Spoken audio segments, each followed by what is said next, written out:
Bonsoir à tous et soyez les bienvenus dans cette nouvelle édition du journal. Ce soir, la rédaction accueille Jacques Martial Henry, chargé de mission à MCG. Bonsoir. Bonsoir tout le monde. Alors, ce jeudi se tiendra un conseil portuaire, un conseil qui s'annonce très tendu.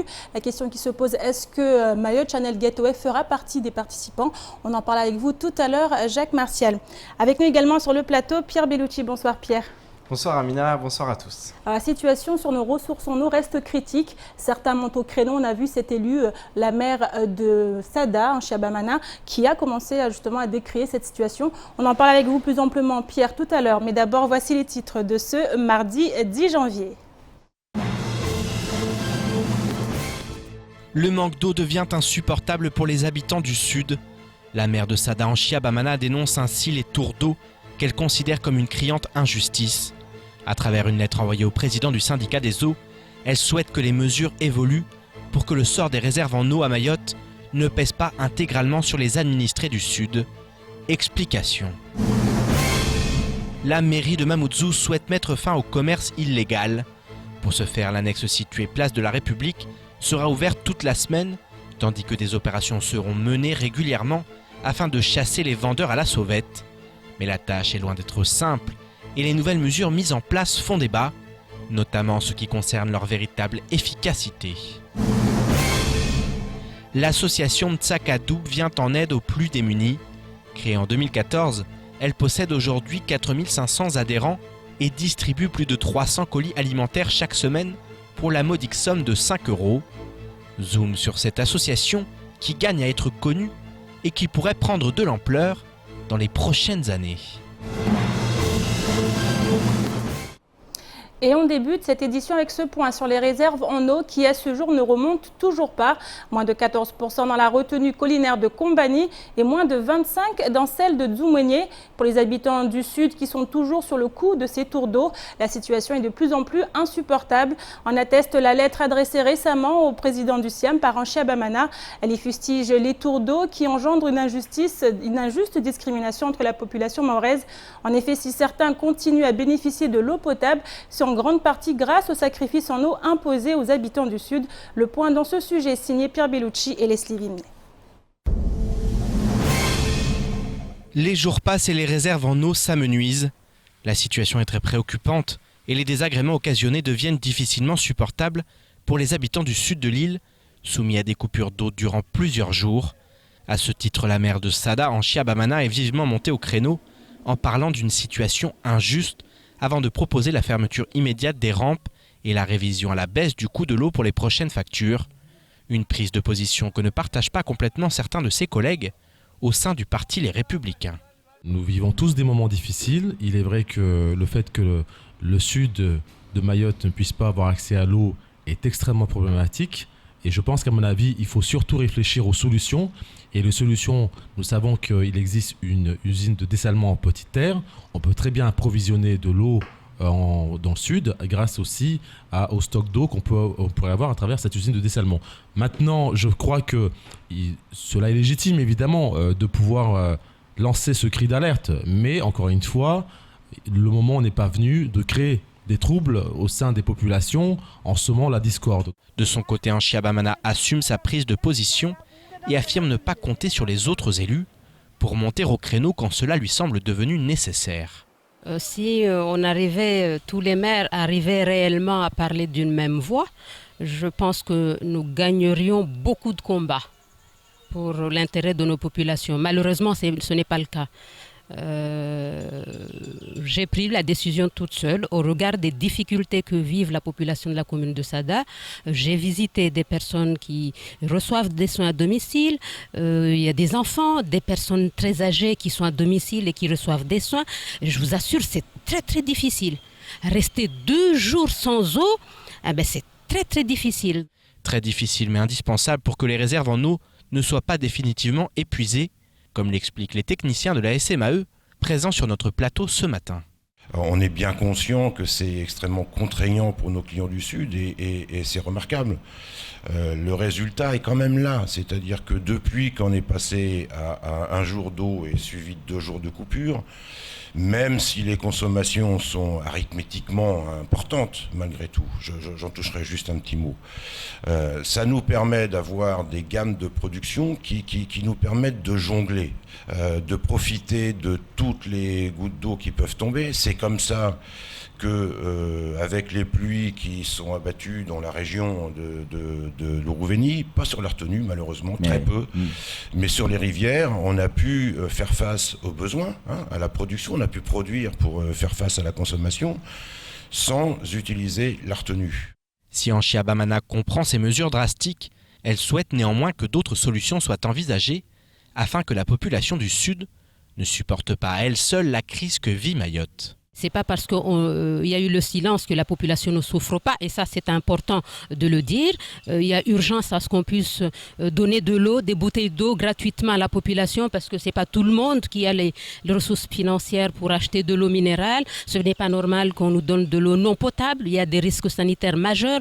Tout ça, il est important de le dire et de revoir effectivement le dispositif qui a été mis en place jusqu'à maintenant, qui à mon sens n'est pas le meilleur. Il faut penser aussi à la déforestation massive dont subit Mayotte actuellement. Ils font passer à la police des eaux les rivières qui ne sont pas du tout surveillées comme il se doit. Malheureusement, à chaque fois, on dit oui, les communes ne peuvent pas tout faire. Chacun doit prendre aussi ses responsabilités et c'est un vrai souci à long terme et le pire est à venir avec cette déforestation massive du territoire de Mayotte. En effet, si la nature est capricieuse, il est évident que l'activité humaine est en grande partie responsable du manque d'eau. L'heure est donc à la réflexion afin que ce genre de situation d'urgence n'ait plus jamais cure à Mayotte. Alors Pierre, on vient de le voir, une situation de plus en plus difficile à accepter pour les habitants du Sud. La maire de Sada l'a bien exprimé. Alors aujourd'hui, qu'en est-il? Comment ça se passe? Est-ce qu'on arrive à voir plus clair sur la situation à venir? La situation elle est préoccupante, elle l'était déjà il y a plusieurs semaines puisque effectivement selon les prévisions on voyait qu'il y avait un réel retard et un retard conséquent quand même parce que là on est début du mois de janvier mais selon les prévisions les vraies pluies, la vraie saison des pluies risque de commencer au mois de février. Donc ça déjà c'est vraiment quelque chose d'inquiétant. Effectivement c'est très compliqué pour les habitants du Sud, on l'imagine et on comprend aussi leur colère parce que d'un côté ils se disent mais pourquoi est-ce qu'on n'a pas une alternance entre l'ensemble des communes, voilà, effectivement, sur l'ensemble du territoire de Mayotte. Donc ça, c'est le premier point. Le second point, effectivement, c'est ce qui est dit, et je pense que aujourd'hui, c'est aussi là le véritable problème, c'est l'avenir.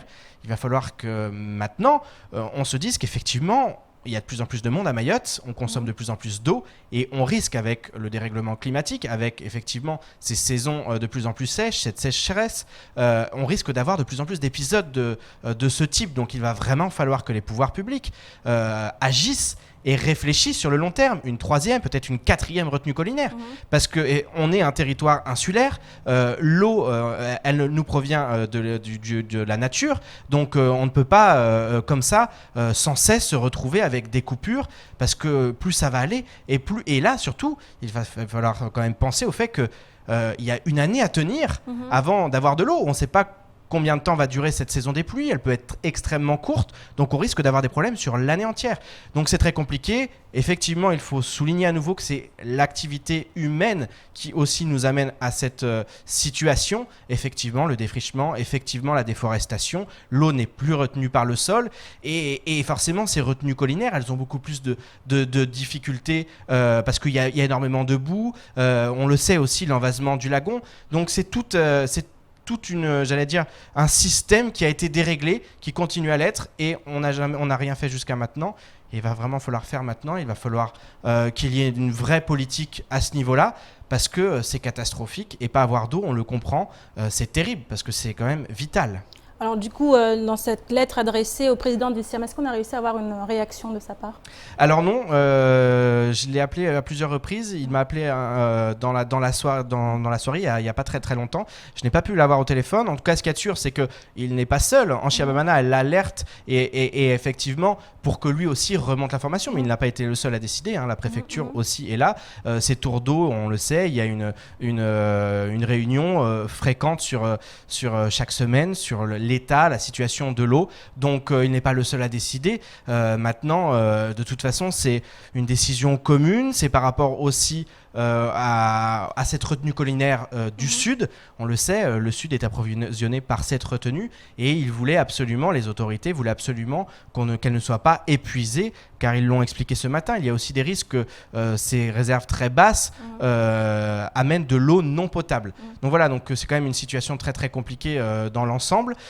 Autre point aussi, ce matin, et on l'a vu dans le sujet, Ella Chakrina parlait de cette usine de dessalement. Malheureusement, c'est que 3% de la production, car c'est extrêmement coûteux en énergie, ça coûte extrêmement cher et on ne peut pas approvisionner toute l'île avec ce moyen de production. Donc aujourd'hui, on se retrouve finalement coincé pour plusieurs raisons, et la première d'entre elles, c'est effectivement le manque d'anticipation et puis aussi l'activité humaine incontrôlée et voilà, avec des pouvoirs publics qui ont toujours laissé faire. Et aujourd'hui, on le voit, ce défrichement, il est terrible pour le département et il est terrible pour l'île tout entière. On va suivre en tout cas la situation de très près, puisqu'on le sait, Pierre, on a encore quelques jours à tenir dans cette oui, situation. peut-être même quelques semaines. Donc ça risque, on va suivre de très près ce qui se passe. Merci beaucoup Pierre pour toutes ces précisions. Et direction maintenant Mamoudzou, plus précisément à la place de la République, avec cette opération coup de poing engagée par la mairie contre les vendeurs à la sauvette. Des commerçants illégaux qui sont de plus en plus nombreux et qui ont le don d'agacer ceux qui sont en règle. Alors pour y mettre fin, ce matin, la police municipale a mené une vaste opération de dissuasion. Un sujet signé Sony Chamsidine, Ali Hamadi et Adèle Laurent. Une prise victorieuse pour la police municipale de Mamoudzou dans son combat contre les vendeurs à la sauvette. Depuis ce matin au marché couvert, une vingtaine d'agents ont investi les lieux. Lors de ces contrôles, au moins une dizaine de personnes ont été interpellées et de nombreux produits saisis. La mairie du chef-lieu entend bien éradiquer la vente à la sauvette et elle tient à le faire savoir. Cette opération rentre dans un cadre d'une continuité du programme que nous avons établi, en tout cas pour les jours à venir, voire les mois à venir, concernant la mise, j'allais dire, hors de nuire des vendeurs à la sauvette. Puisque, comme vous le savez, ces vendeurs à la sauvette ou ces vendeurs illégaux pénalisent énormément les vendeurs du marché couvert. Du côté des commerçants qui dénoncent la présence de ces vendeurs illégaux depuis de nombreuses années, le message semble bien avoir été entendu. Des années, on réclame qu'il faudra que le maire prenne sa responsabilité. Mais là, je vois qu'ils sont réveillés et là, nous, on est contents. Et si certains marchands se félicitent de cette opération, pour d'autres, cela reste insuffisant. Ils souhaitent une présence massive et permanente de la police municipale.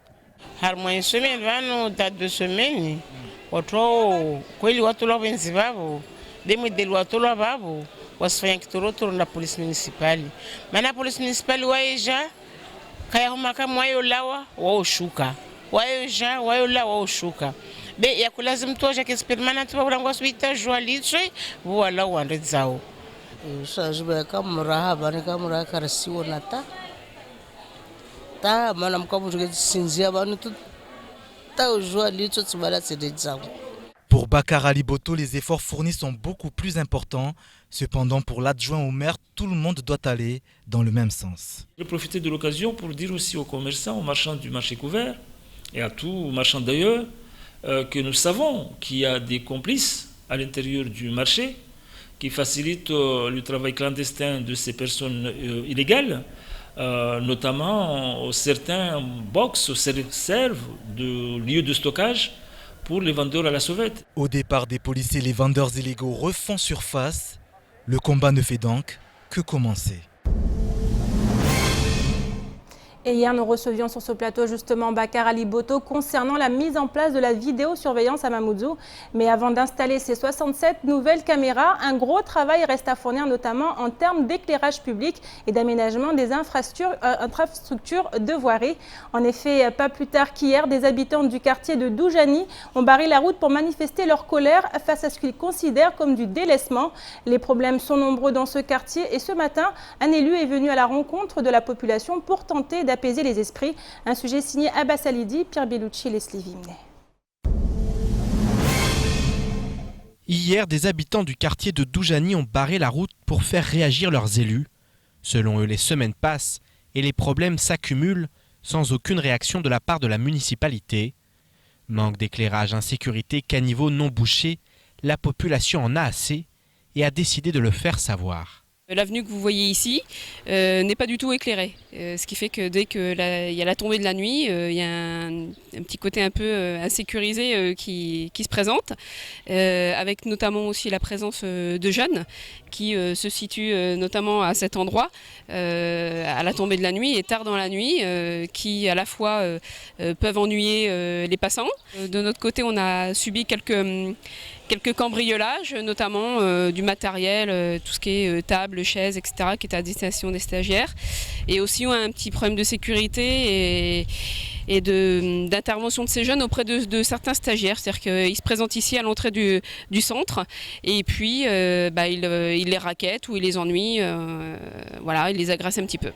Face au barrage dressé, l'un des adjoints au maire de Mamoudzou s'est rendu sur place ce matin afin d'échanger avec la population. Il a pu rassurer chacun en promettant que des mesures allaient être prises à moyen et court terme afin d'améliorer la vie de ses administrés. La sécurité, c'est un problème global, aussi bien pour Mayotte que pour Mamoudzou. Et vous savez que nous sommes en train d'installer la vidéosurveillance, mais ça ne suffira pas. Il faudra derrière aussi revoir les effectifs de la police nationale et municipale. Donc il y a un besoin de patrouille qui est ici nécessaire. Il y a besoin d'effectifs, de présence sur le terrain. Ça va être fait, mais avec aussi la collaboration, la participation des habitants, parce que seuls les autorités publiques ne pourront pas faire face à cette question-là. Donc tout cela a été discuté dans une bonne ambiance et nous nous sommes, je pense, compris. Il y a eu quelques engagements que j'ai pris qui pourraient se faire immédiatement sur l'éclairage et le curage des caniveaux. Et après, dans le cadre du budget 2017, nous allons revoir complètement l'aménagement du quartier, les caniveaux, la route. Et je précise aussi que la route qui mène vers le collège va être faite parce qu'elle a été budgétisée. Donc tout cela va être fait, mais les choses se font au fur et à mesure. Face au sentiment de délaissement, cette visite a été accueillie avec beaucoup d'enthousiasme. Les personnes interrogées ont d'ailleurs paru très satisfaites et attendent maintenant que les paroles se traduisent en actes. Oui, on a trouvé une solution pour le secteur. C'est qu'en fait, il nous a promis des choses qu'on attend. On va essayer de voir d'ici peut-être la fin de la semaine pour commencer à voir les choses bouger peut-être dans le quartier. Donc on attend quoi. Les administrés attendent désormais de voir des changements dans leur quartier, sans quoi ils n'hésiteront pas à réutiliser les grands moyens afin d'obtenir gain de cause. Alors je me tourne maintenant vers notre invité avec qui on va aller du côté du port de Longoni, plus précisément avec ce conseil portuaire qui se tiendra ce jeudi. Alors on le sait, la situation au port de Longoni se complique encore. On l'a vu, Jacques, avec ces transitaires qui aujourd'hui décrit un petit peu ce qui s'est passé par rapport à l'interprétation de cet arrêté rendu le 13 décembre dernier sur la tarification de l'outillage public. Qu'en est-il actuellement ? Écoutez, parfois il ne faut pas donner trop d'importance à des choses qui n'en ont pas. Le conseil départemental a signé un arrêté qui fixe les tarifs et les droits portuaires suite à une requête qui a été exercée par MCG et que le juge administratif avait demandé au conseil départemental de fixer des tarifs. Et donc arbitrairement, ils ont fixé des tarifs et que le contenu de cet arrêté est très équivoque et susceptible de plusieurs interprétations. Et qu'à partir de là, Mme Nel avait sollicité les transitaires à venir discuter m'avait même missionné auprès de la DIACT pour que le contenu de cet arrêté soit clarifié, c'est tout. Sinon, voilà des gens qui sont là uniquement pour faire des polémiques, alors que quand vous venez au port, ça fonctionne comme il faut, à part ces soucis, ces difficultés que le Conseil général cause, mais qu'en réalité, il y a une volonté très claire de faire fonctionner le port comme il le faut, quoi. Alors, on parle aujourd'hui d'RTG qui s'élève à 1037 €. auquel s'ajoute par conteneur 148 €, Jacques, et puis 337 €. Je vais vous dire une chose réellement. On est bien réellement. Des prix qui étaient initialement MCG prévus. paye, rembourse aux banques 380 000 € par mois pour l'acquisition des outillages portuaires, c'est-à-dire les grues et les RTG. 380 000 € par mois. Les RTG coûtent en termes de consommables, c'est-à-dire carburant, 8 000 € par semaine. Et lorsque vous faites tous les calculs avec le personnel, les frais liés au fonctionnement, vous verrez que ces outillages avec leur fonctionnement coûtent à MCG 600 000 € par mois.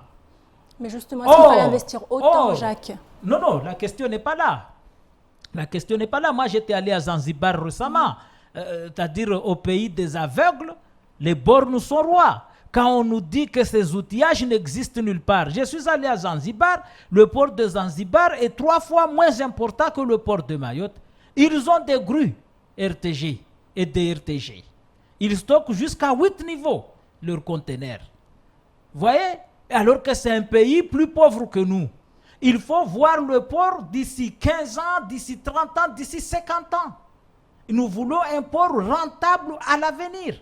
On ne va pas dire que oui, il fallait acheter juste une grue, alors que vous savez très bien que d'ici 5 ans, il en faut 2, d'ici 10 ans. Donc, il faut rentabiliser.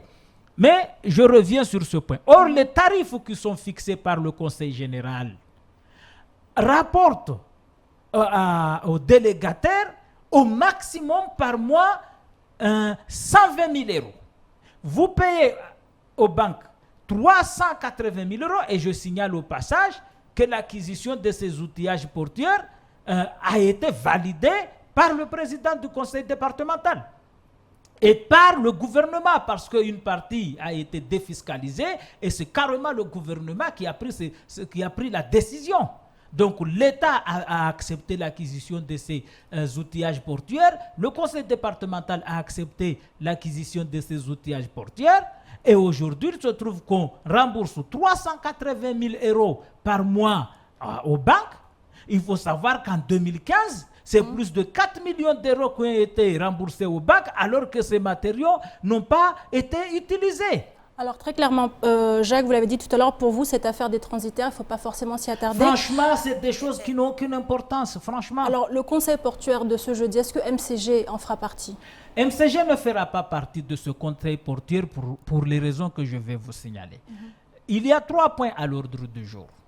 Le point concernant les tarifs. Je viens de vous dire tout de suite que l'arrêté du conseil départemental consiste à appauvrir le délégataire. Donc le délégataire va exercer une action pour demander à ce que le conseil départemental paye le manque à gagner, c'est-à-dire équilibre le budget, parce que le budget du délégataire ne peut pas être déficitaire. Et ça, c'est dans le contrat qui a été signé entre le délégataire et le délégat.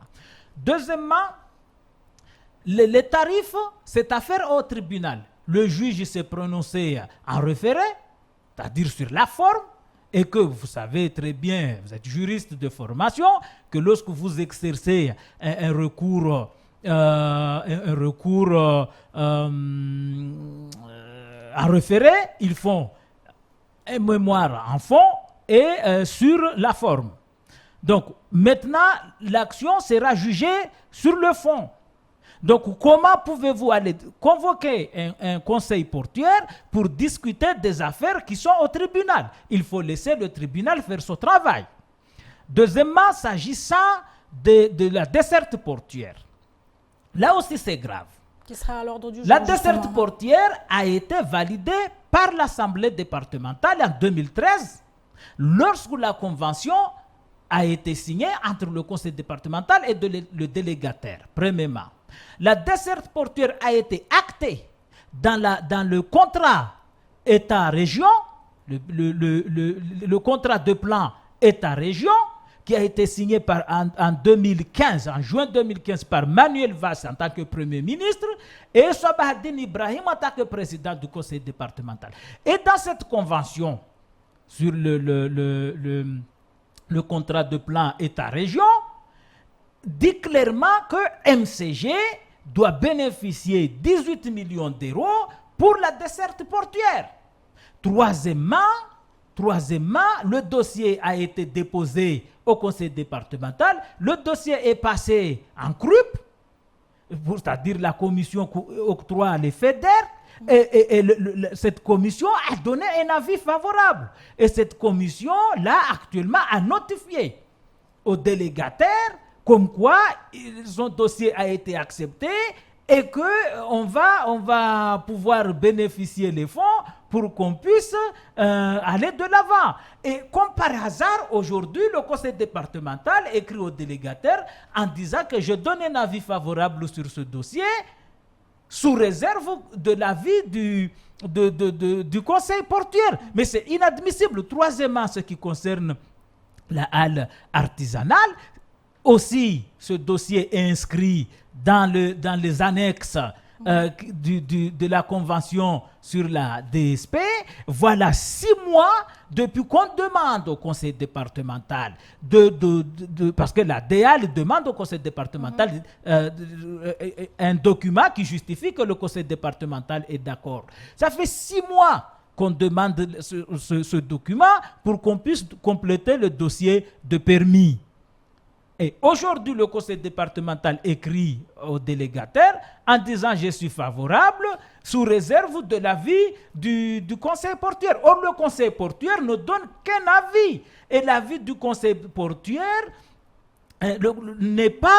le conseil départemental n'est pas lié. Le conseil départemental n'est pas lié à l'avis du conseil portuaire. Donc voilà ce qui se passe en réalité. Le délégataire, c'est-à-dire la présidente de MCG, Madame Nel, à son niveau, doit avoir des relations directes avec le président du conseil départemental et le DGS, et non pas être relégué avec un chef de service qui a été relégué au 5e plan et qui n'a pas la compétence de gérer le port. Donc très clairement, Jacques, donc MCG ne fera pas partie du conseil portuaire d'aujourd'hui. En tout cas, on suivra ce qui se passera.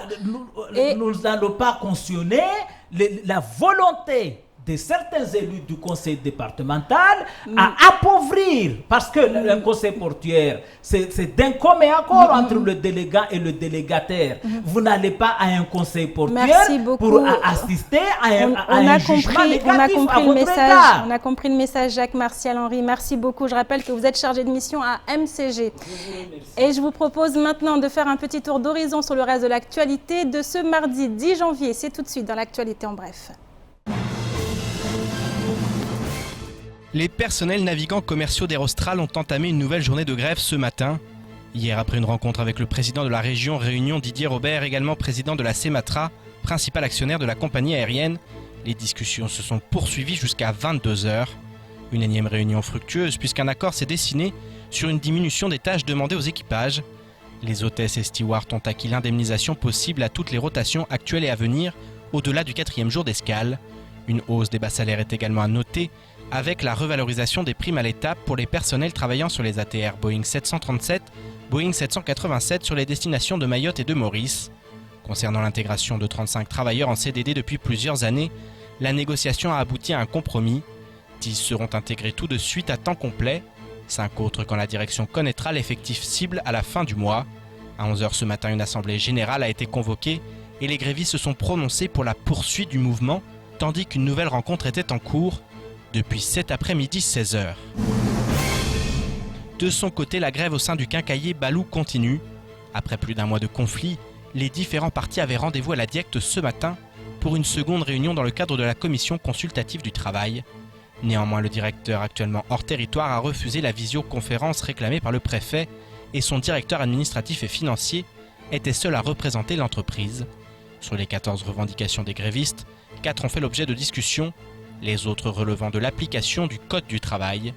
En ce qui concerne le 13e mois, la grille salariale, les chèques déjeuner et la prime de salissure, aucun accord n'a pu être trouvé, en raison notamment du fait que le directeur administratif et financier ne possède pas de pouvoir décisionnel lui permettant d'accepter les contre-propositions des syndicats.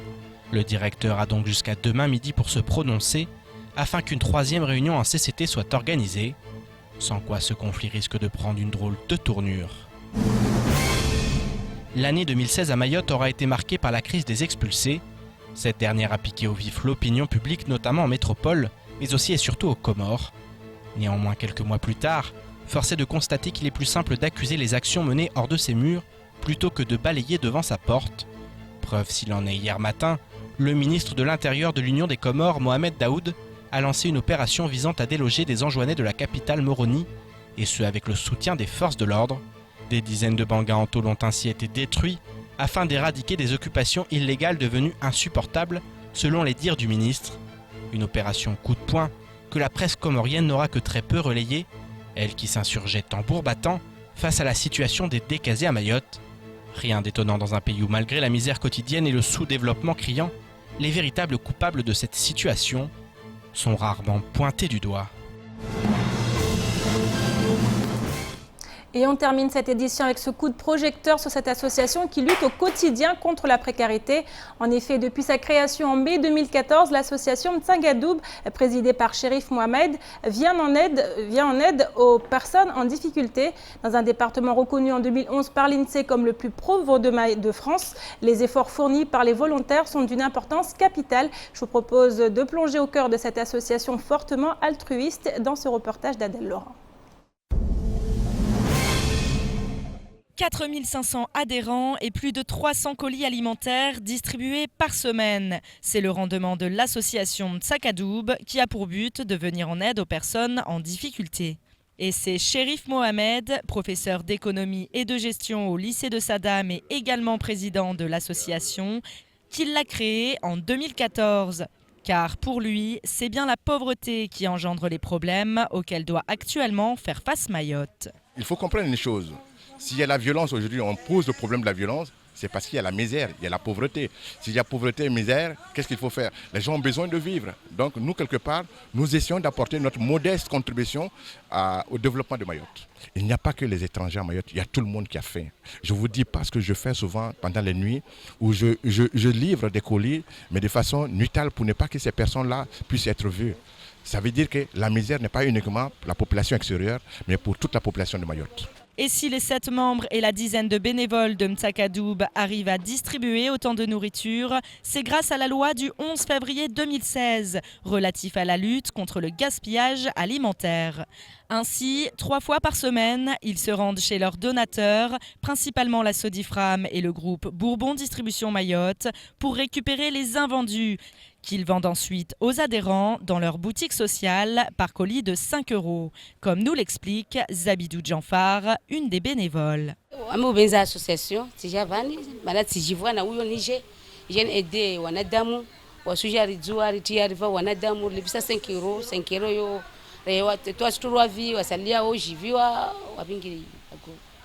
L'association bénéficie de très peu de subventions. Le prix symbolique des colis lui permet donc de s'autofinancer, mais pas que. Quand vous donnez quelque chose à quelqu'un, il faudra respecter la dignité humaine. La dignité humaine veut dire quoi? Que cette personne ne se sente pas assistée, mais au moins que cette personne sente que ce qu'elle fait, elle participe. D'où la modeste participation de 5 €, ou des fois nous arrivons à avoir des paniers de 3 €. Lait, beurre, pain, céréales, poissons, les produits proposés sont divers et variés. Et sur les 4500 adhérents, beaucoup sont présents depuis la naissance de l'association, comme Mamabé.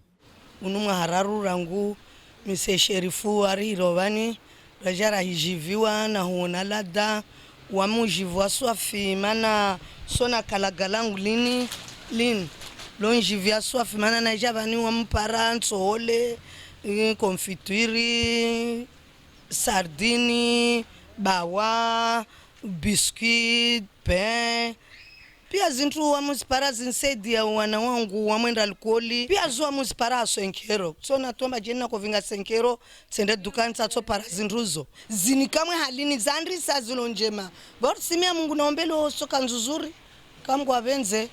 Et l'association ne compte pas s'arrêter en si bon chemin.